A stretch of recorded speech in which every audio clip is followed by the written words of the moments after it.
showtime.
What happened was true.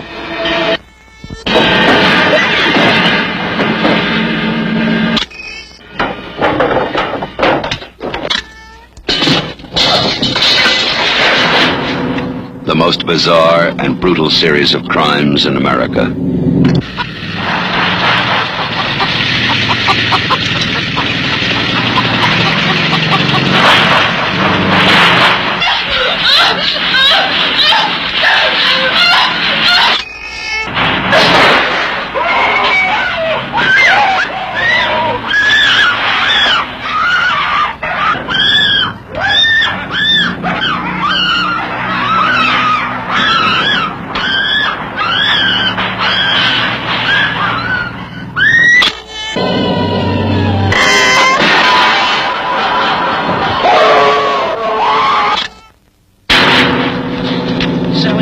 Stop! Stop! This is the movie that is just as real, just as close,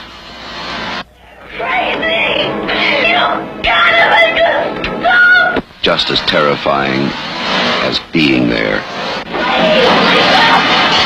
Even if one of them survives, what will be left? The Texas Chainsaw Massacre. After you stop screaming, you'll start talking about it.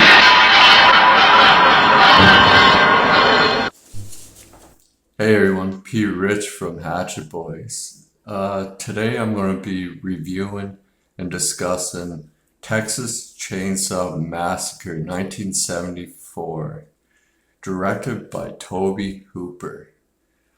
So basically this movie, the story details are based on the crimes of murderer Ed Gein. So I'll kick off the synopsis. So basically the story is when Sally hears that her grandfather's grave may have been vandalized, she and her paraplegic brother Franklin set out with their friends to investigate. After a detour to their family's old farmhouse, they discover a group of crazed murderers, outcasts living next door. As the group is attacked one by one by the chainsaw-wielding Leatherface, played by Gunnar Hansen, who wears a mask of human skin. The survivors must do everything they can to escape. So Hooper produced the film for less than $140,000 to $800,000, adjusted for inflation, and used a cast of relatively unknown actors drawn mainly from Central Texas, where the film was shot. The limited budget forced Hooper to film for long hours, 16-hour days, 7 days a week, so that he could finish as quickly as possible and reduce equipment rental costs. Due to the film's violent content, Hooper struggled to find a distributor, but it was eventually argued by Lois Perano of the Bryanston Distributing Company. Hooper limited the quantity of screen gore in hopes of a PG rating, but the Motion Picture Association of America, the MPAA, rated it as X a few times. Hooper kept trying to remove some more of the gore to get a PG rating until the MPAA rated it as restricted. The film faced similar difficulties international. The Texas Chainsaw Massacre was banned in several countries. The film got a lot of complaints about its violence. Yeah, I could see that. Well, even back then, it was really hard for violence back then in a lot of countries, and a lot of people would ban like real violent movies like this. And this movie is violent, but he did like tone down the gore. I find a lot in this movie. There's like hardly to no blood in it, but it works so well. Like you don't need blood all the time. Like I'm gonna get into later on, but yeah, you just it puts it in your imagination. Just some of these kills in this film, like you don't need all that blood, like you get in the later Texas Chainsaw Massacre movies where there's just blood and guts and gore flying everywhere. You don't need all that, but I mean it's fun to watch and everything. Um, yeah, so yeah, the plot.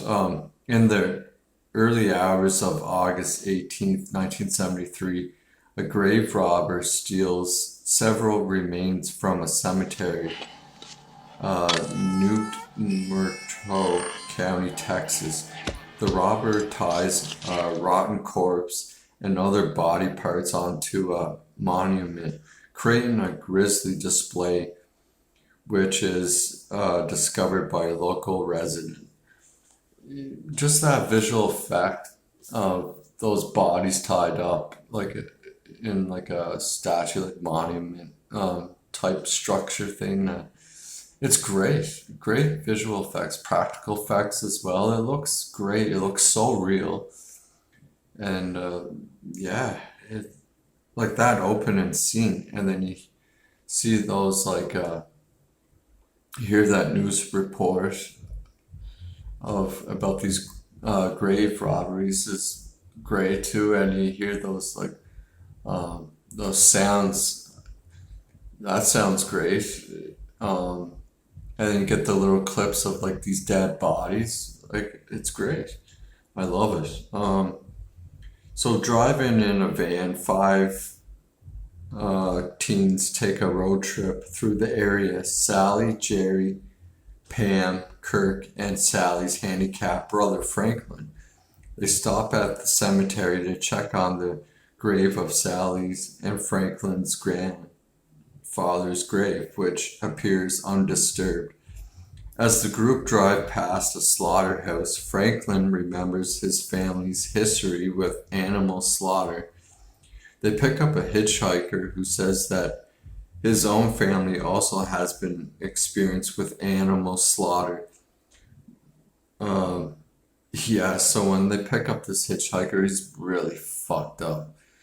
And, and it's like, this should be a lesson to people not to pick up hitchhikers. Like, yeah, it might seem like a nice thing to do, but after watching this, it's like, you don't know who you're picking up on the side of the road, man. There could be murders and crazy ass people. Like he sees Franklin's pocket knife and he like grabs it and starts cutting his hand, and it's just like so messed up. And everyone in the band's like, "Oh, what are you doing?" Like, "Oh man, that's messed up." And then he like takes a picture of Franklin and the gang, and then he wants money for the picture.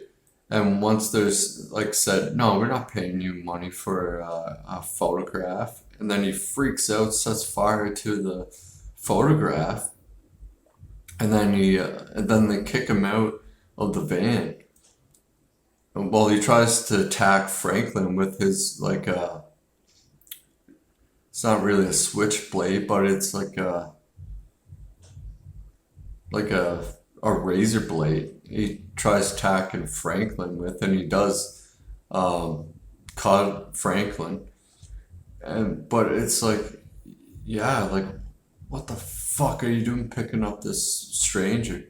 But anyways, they kick him out of the van, and the hitchhiker is like hitting the van, and then he wipes his blood on the side of the van while they're driving off. But he marked them for death, I guess. Like he put a symbol on the van, so it must be some kind of symbol that they're marked for death. So they drive to this nearby gas station. They're low on gas and they need fuel. And the gas station attendant comes out and he basically says like he doesn't have any more gas to give them, and they just mentioned about Franklin's grandfather's house that is nearby the store, and he's like, don't go up there, don't bother those people, like you don't know who you're dealing with and what types of people they may be. That was a warning. He warned them. But so anyways, whatever little gas they have, they drive out to Sally's and Franklin's, or Sally and Franklin's grandfather's home, and it looks old and abandoned. They get in there, and Franklin is just. I'll get into his character later, but anyways, you kind of feel bad for the guy, but I don't really. Anyways, um, so Kirk and Pam leave the others behind, looking for a swimming hole by their grandfather's house to go swimming and go have sex or whatever. And they happen to find that the swimming hole is all dried up. Then they happen to see a house nearby, and it's running gas-powered generators. So Kirk is hoping to get gas from the owners. Kirk enters the house. Big fucking mistake, I must add to the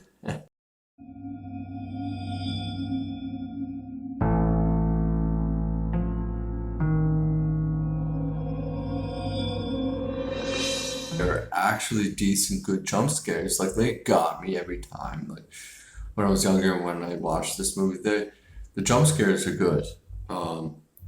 So Leatherface comes out and hits Kirk over the head with a hammer, and completely like fucking him up, killing Kirk. And he's doing this twitch thing, so he's dead, but he's twitching, and the way they made that look, it looks so real. Like the actor who was performing Kirk did a really good job, like acting like he's dead. He's doing this twitch thing. It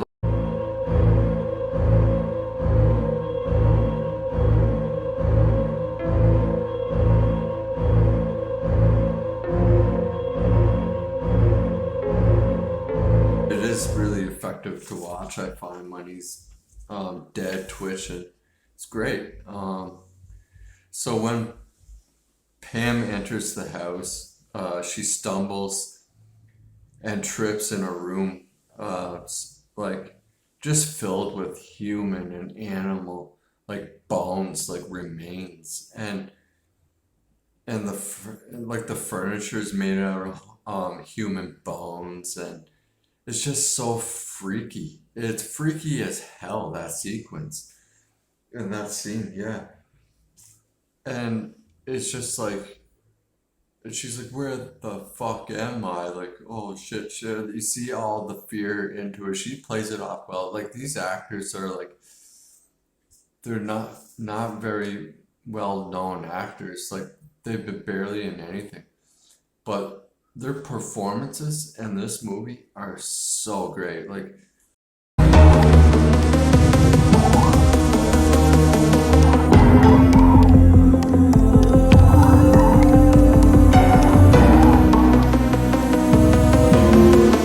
grabs her, carries her over to a meat hook, and impales her on the meat hook.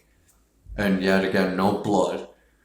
But it's just like the visual effect of her, like the thought of her going through that, like, of that meat hook, just, and she's just hanging there, screaming, trying to like get the hook out of her back and trying to come off it. It's just, oh man, it's so great. I love it. And it's very unsettling. It's hard to watch, I find. And so after Leatherface impales Pam on the meat hook, Leatherface starts up the chainsaw to dismember Kirk's body as Pam watches. Again, like no blood. Seeing like Leatherface dismember Kirk with the chainsaw.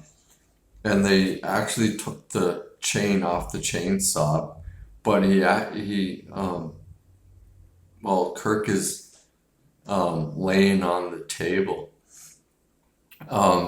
He really is using that chainsaw, and Kirk, like the actor, has to stay so still, not move, like pretend he's dead, right? He can't even move, but it looks like so real, and props to that actor, like not like flinching or moving, because actually there was like dust and like saw bits, like splinters flying all in his face and everything, and he didn't even move. It was great.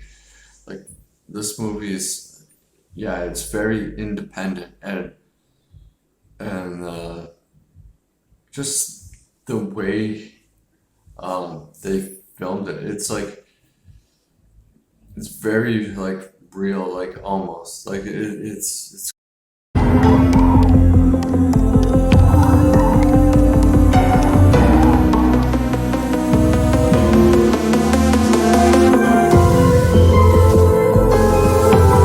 later that evening. Jerry searches for Pam and Kirk.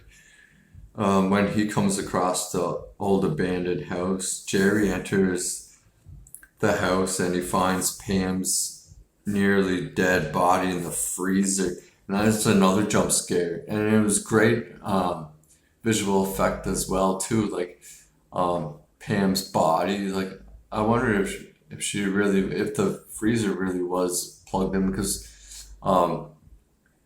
they said like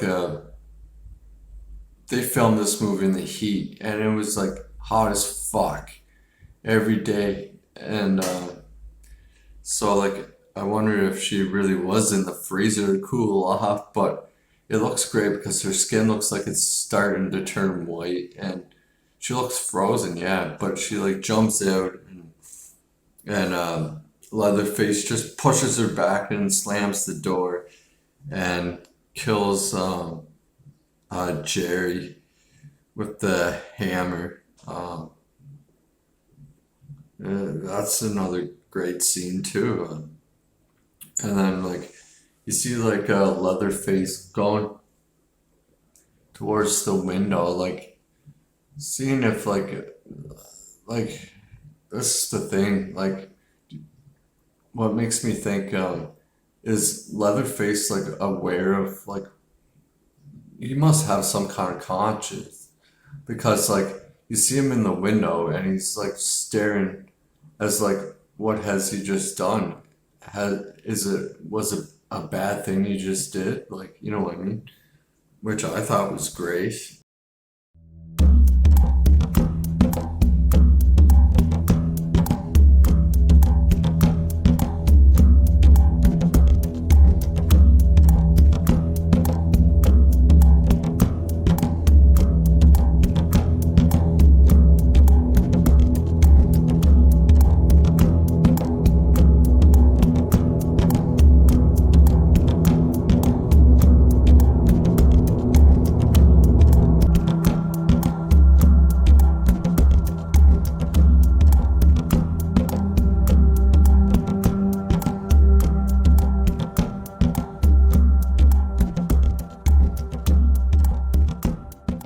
It's night now, and Sally and Franklin are waiting by the van, wondering where everyone else is. Sally and Franklin go looking for them. Sally has to push Franklin in his wheelchair through the woods in the dark.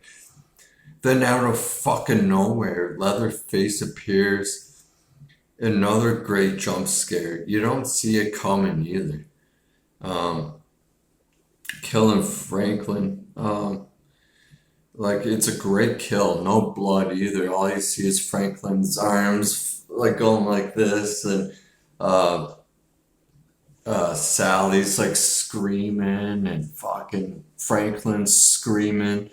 All you hear is the chainsaw and his arms like waving all around. And oh man, it's great. And yeah, like I said, you don't see any blood. It's really dark, but they utilize the light so well in that scene. And so,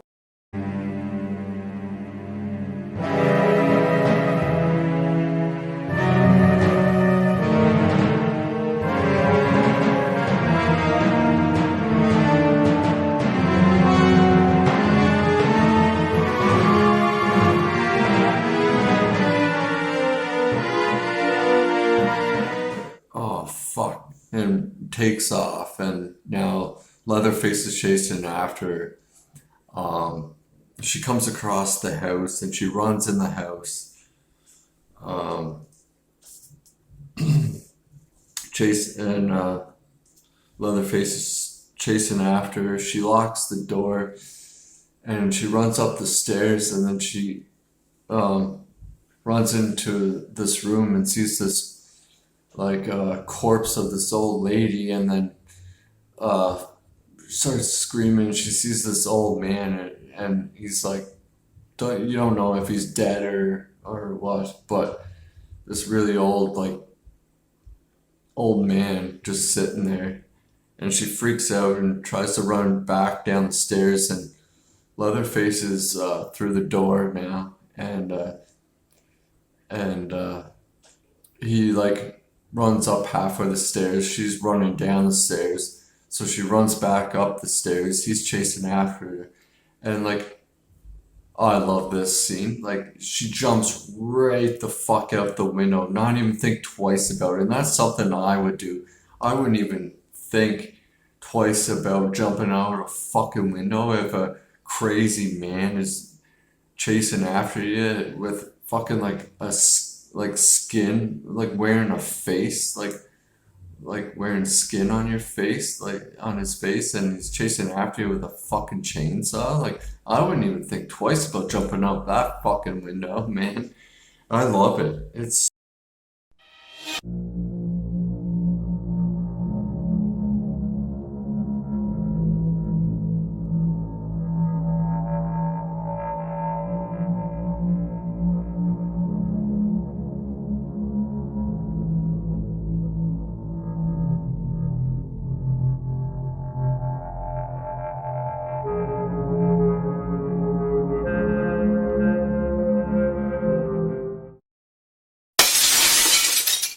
a great scene.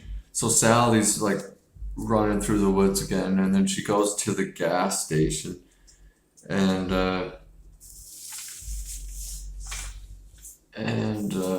she runs into that gas attendant guy, and he like comforts Sally for a moment, and then after which he goes and gets his truck.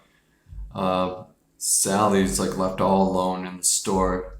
I love the mood and atmosphere in this scene, built with suspense, like the visual of all the meats cooking, and she's just like thinking to herself, where the fuck am I? Who the fuck are these people? Like, this person, like it's just eerie. Like, it's like a feeling where you could tell like Sally's like, oh shit.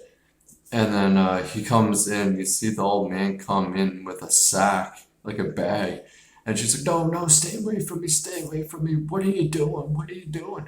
What do you people want? And she grabs like the knife. I mean, this part's like kind of ridiculous, man. I laugh at it, but it is kind of ridiculous in a way, I think. It's like, and then the old man pulls out a fucking broom and starts hitting her with it. Like, man, if that was me and I had that knife, I'd be slicing up that motherfucker before a chance he could grab a broom. And it's a broom. I mean, and he beats her unconscious with this broom. And it's like, what the fuck? But anyways, she gets knocked out with this broom. And then he puts her in the truck, and he's driving back to the house, and he's like beating her the whole time, like just torturing her, tormenting her the whole ride there. And I guess she's not like completely knocked out, but you still can hear her. And he's like just jabbing her with like uh, a stick or something, just beating her with it.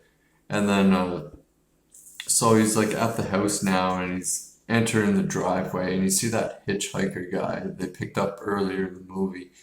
Um, and then he stops and he gets out, and he's freaking out at the hitchhiker. The old man is. He's like, "You almost got us caught." Like, I'm assuming, yeah, we're left to believe that the hitchhiker was the one who was digging up these bodies, and he he made that like monument out of those dead bodies, like, and they think they saw the hitchhiker, like, so the old man's freaking out, saying, "You're gonna get us caught," and he starts beating him. So, anyways, the drive up to the house. Yeah, so now we're like revealed that the hitchhiker, the old man, are all involved with this, and Leatherface. So they're like just like one fucked up family. Um, the hitchhiker and Leatherface bring down Grandpa, the old man, downstairs. Sally wakes up in the chair. And chair, like, she's tied to this chair, but the chair, like, the arms on the chair are like fucking arms, like actual, like, human arms. And it looks so great, man. It does, and it's so fucked up. Like, this scene it is kind of, for me anyways, um this scene is like kind of like horrifying. Like, imagine like being unconscious and you wake up in a fucking chair with actual real arms, and you're tied to this fucking chair, and these fucked up people at a table. This real fucked up looking old grandpa looking guy, and he's like half dead. Fucking that old man that like beat the shit out of you with a broom, and he's like fucking strange looking too. And you get that hitchhiker that was in your van earlier, who like caught himself and tried stabbing your brother. Like, he did stab his brother, yeah, like sliced him, and then set a fire in your van, like this real fucked up person. And then you see Leatherface, like, with like, he's like dressed up like a woman, but he has like a fucking someone's face on his face. Like, man, like, it's horrifying, man. I think like that is real fucked up to wake up and see that.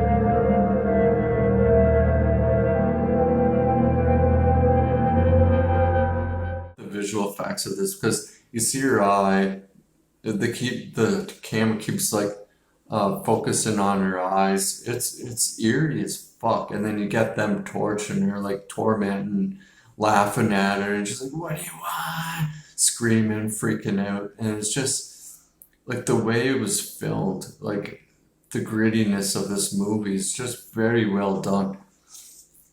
And so yeah, and then they're going to kill Sally now, and they're arguing who's going to kill her. And then the old man's like, no one's better killer than Grandpa. Grandpa could kill a person in like 3 seconds. Like, he's the best. Grandpa's the best. So they like uh, put like a bucket down on the floor, grab Sally over on her knees, and put the hammer in Grandpa's hand. But he keeps like dropping the hammer. He doesn't have enough strength. He's weak. So, anyways, so they keep picking up the hammer and getting like all pissed off that he can't hit her over the head with the hammer. But anyways, and the hammer, like, this actually happened while they were filming this movie. The hammer actually hit her in the head, the actress in the head. But anyways, so Sally's like, fuck this, and gets loose and runs off and just jumps out another fucking window. So, they didn't want the actual actress to jump up the window. So they got a stunt, like a stunt person to jump up the window. And anyways, so the stunt person jumps up the window, and then when they're filming this, Sally, like, the window's already smashed, but she jumps out, but she really ends up like twisting her ankle. She really fucked up her ankle. Like, filming this, like, she didn't even do the stunt, and she still ended up fucking hurting herself. She got hit in the head with a fucking hammer. She jumped out this already smashed window, but she ended up rolling her ankle. So, but it looks great though, because when in the movie, when after she lands out the window, she gets up and her ankle's all fucked up, and she's like hobbling along, like trying to run away, and she's like hopping away. Like, that looked great. And then, so yeah, Leatherface is chasing after her now, and the hitchhiker. And then Sally gets to right to the road on the highway, and the hitchhiker is like right behind Sally, ready to grab her. And this like fucking transport truck comes, and just Sally like jumps out of the way, and then the truck just smokes the hitchhiker. Fucking love it. Yes. Hate that fucking guy, man. And so he's dead. And then now fucking Leatherface is trying to attack her, and the guy in the truck gets out, and then Sally's like, help, help, help, or whatever. So the truck driver grabs a wrench and fucking throws it at Leatherface's head, knocks him down. The chainsaw comes down on his leg and starts cutting open his leg. And then, so then Sally gets up, flags down some pickup truck, and yeah, so Leatherface is like chasing after her, trying to get her, and she climbs in the back of the pickup truck, and the guy's driving away, and she's just like laughing hysterically, like, after she finally got away, but just the shit that she's been through, she's going crazy. And yeah, you probably would be really fucked up after having a like night like that. Like, imagine what she went through. Like, man, that poor girl, she was tortured, she was tormented, almost died. She's seen all her friends die. She's probably going fucking crazy. Yeah, she probably is crazy. She's probably fucked up for the rest of her life, man. And then you just see like Leatherface, like, all frustrated, pissed off that she got away, and he's just throwing his fucking chainsaw, like waving it around, all pissed off. And that's how it ends.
Oh man, there's like quite a few Texas Chainsaw Massacre movies now, like quite a few.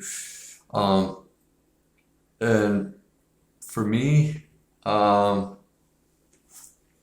I do like the second one, but it makes no fucking sense.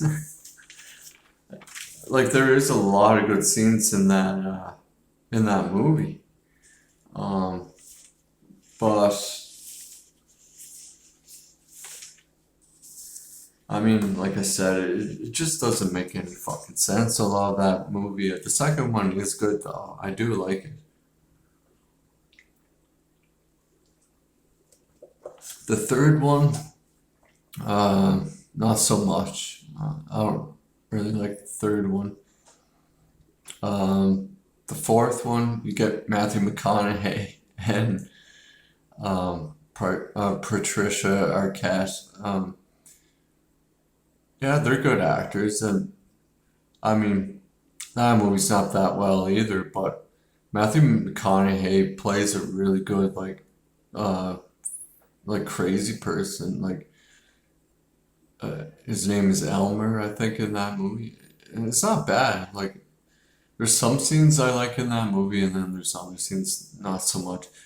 And Patricia Arquette, she plays her role well in that movie too. Like it's not that bad, but yeah, if I was to rank these movies, it would be Texas Chainsaw Massacre 1974, Texas Chainsaw Massacre 2003, the remake. That's a great movie.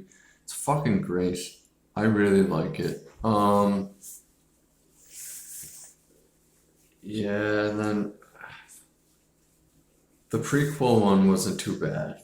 But then you get like this one in 3D, and I just couldn't even be bothered watching it. And then last year there was one on Netflix, and I didn't even bother with that one either. I just heard it was shit, so I didn't even bother watching it. But yeah, for me, I like the 74 version the best.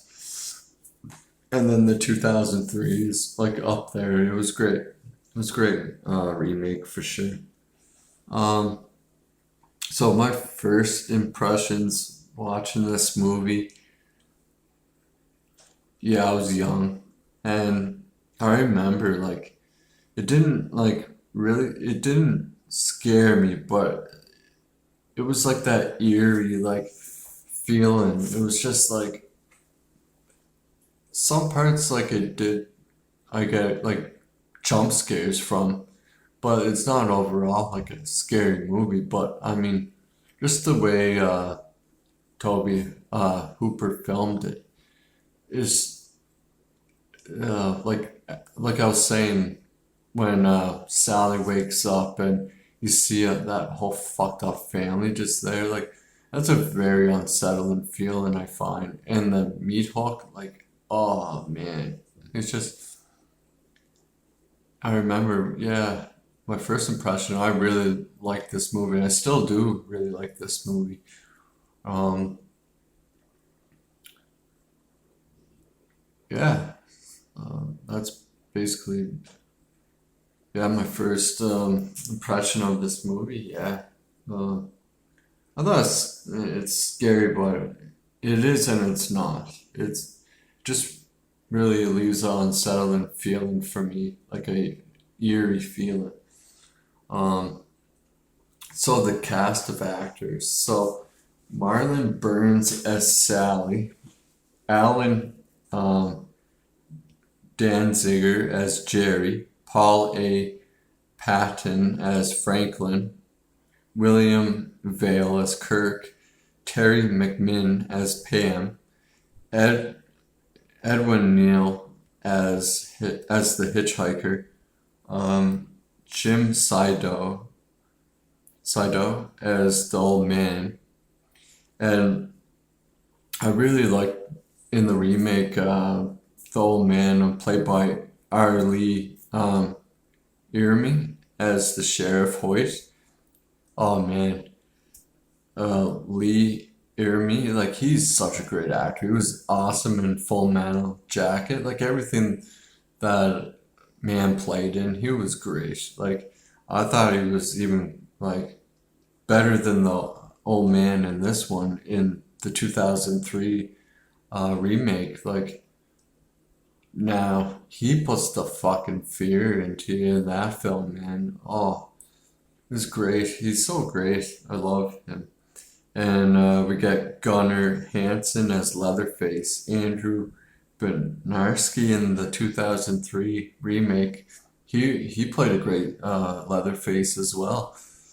Um, yeah, so yeah, the narrator John Larquist got paid with a joint to do the narration in the opening scene in this movie. I thought that's kind of funny.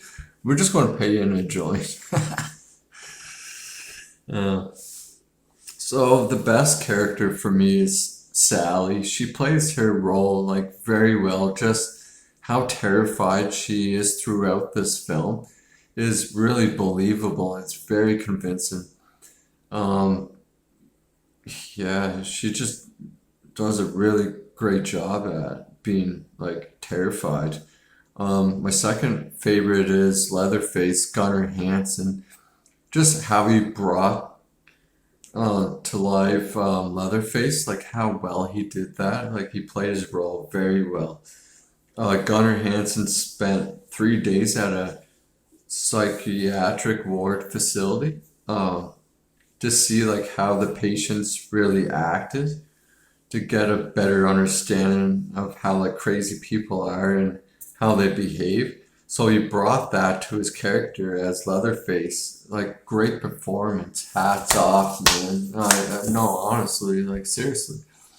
And you can tell like just by his performance as Leatherface, like spending those 3 days in that psychiatric facility, really, you could tell, man, he acts like a mental patient, 100%, and he brings that like very well in his role as Leatherface.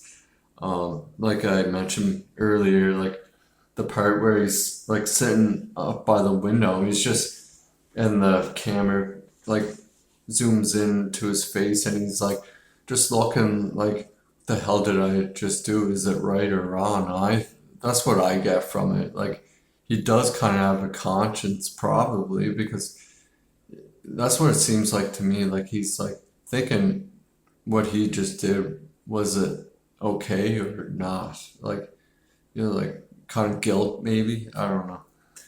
But anyways, I thought that scene was very interesting. Yeah, my worst character would have to be Franklin.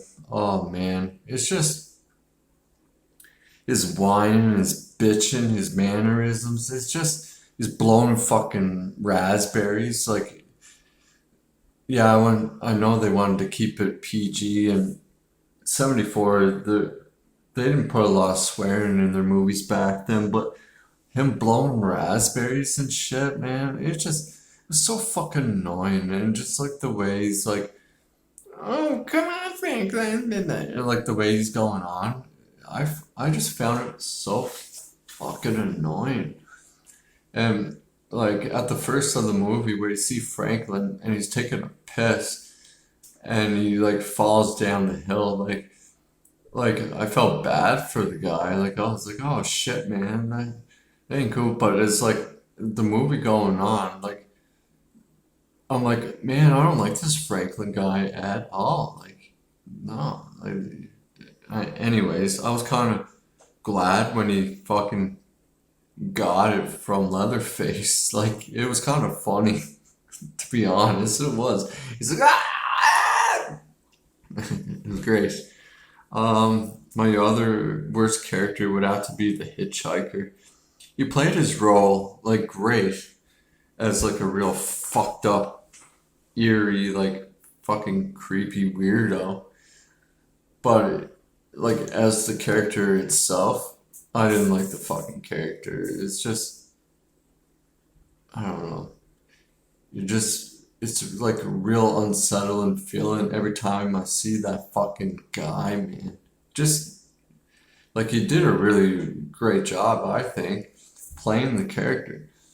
But the character itself, I just fucking don't like. And I was glad when he got hit by that fucking truck at the end of the movie. I was like, yeah, fuck yeah, run over that piece of shit. So the technical elements in this movie is fucking guerrilla filmmaking at the finest, I think. A very well, low budget, independent film.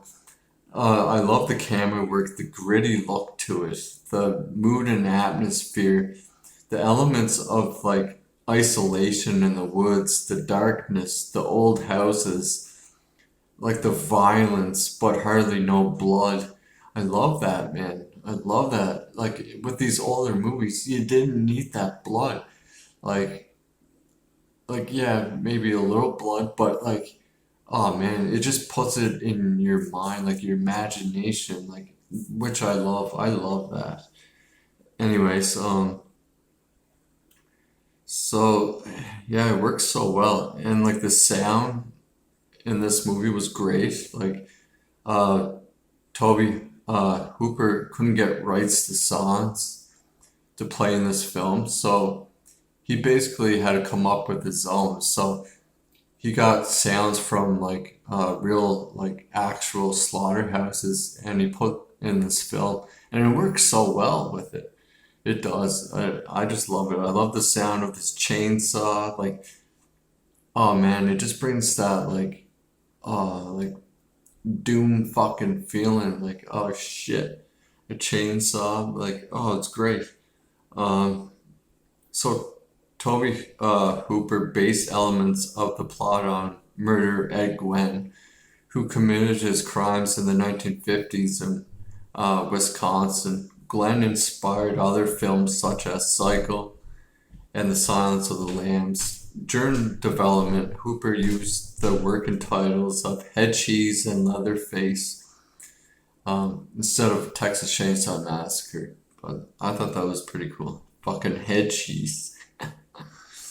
Um, yeah, so Toby Hooper also adapted a murder case in Houston at the time, a serial murderer named by Elmer Wayne Henley.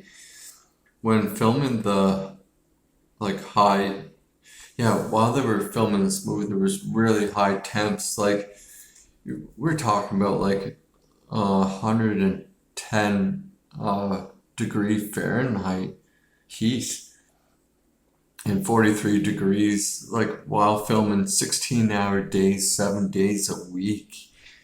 Um, they didn't have like much money for like set design in this movie, so they had to wear the same old dirty ass clothes in this film, and they could barely even wash them because it would take away the look of them while they're filming the movie. Yeah, they wanted to kept the look of it as they're going on with throughout the whole movie, like nothing changed, which is great. I love that. But imagine the fucking stink, and plus like in this heat, and also they got like a shitload of like real like animal carcasses, like bodies in the house in this movie. So could you imagine the fucking stink like left in that house with them not like having clean clothes, the stink of fucking animals in the heat, like the heat would make it stink even fucking more. Like, oh man, that would be brutal. Film like it does seem like the cast in this movie like went through hell making this film. And yeah, I also heard like the production company fucked them over on their pay. Like they barely even got paid for making this movie. Imagine going through like weeks, like months making this film, and like the hell you had to go through, like I just mentioned, and you get like paid fuck all. Like that's bullshit. But Toby Hooper took them to court and he did win, which is good. In the end, he did win. Anyways, I just thought that's like real fucked up. Um, Yeah, so the budget was 80 to $140,000. The overall box office was $30.9 million. So they did well, like very well. And yeah, especially for back then, yeah. And this is like one of the first horror slasher movies out there. Like Black Christmas came out that same year. Um, but still, I think the very first slasher, I could be wrong, but I think it's Psycho. It does have a lot of slasher qualities in that movie, like I think. But anyways, do I recommend this movie? Oh fuck yeah, I do. This movie is awesome, and I recommend watching the remake as well. That was another great film. The second one is good too. I know this Texas Chainsaw Massacre 2 is getting, it's like a cult classic now. Like it's getting a lot of fans for that movie too. Like I like it. I do like it. And I like a lot of scenes in that movie. It's great. Um, but it just doesn't make any fucking sense. But a lot of horror movies don't anyways, right? So I look past that shit. And I do like the second one. Um, yeah, and rating for me for this film is I give it an 8 out of 10. Yeah, for sure. Um, yeah, that's everything. So thanks for watching Hatchet Boys, and yeah, well, cheers everybody. See you next time. Bye.